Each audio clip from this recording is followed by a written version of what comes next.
পৰিছে ঠাণ্ডা খালে গা বেয়া হয় আৰু ষ্টিং এটাই খাই ল'লোঁ কাৰণ আজি ৰেড বুল খাবলৈ আজি পইচা কমি গ'ল তাৰ কাৰণে ষ্টিংটো খালোঁ দুইটাই এটা আৰু দেউলা কি হ'ল য'ত খালোঁ একদম দোকান এইটো বহা বেইমান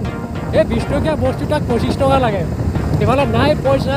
ক'ৰ বা মেনেজ কৰি দিলোঁ আৰু কি ক'ম আৰু এতিয়া ষ্টিঙৰ পাৱাৰ খাবলৈ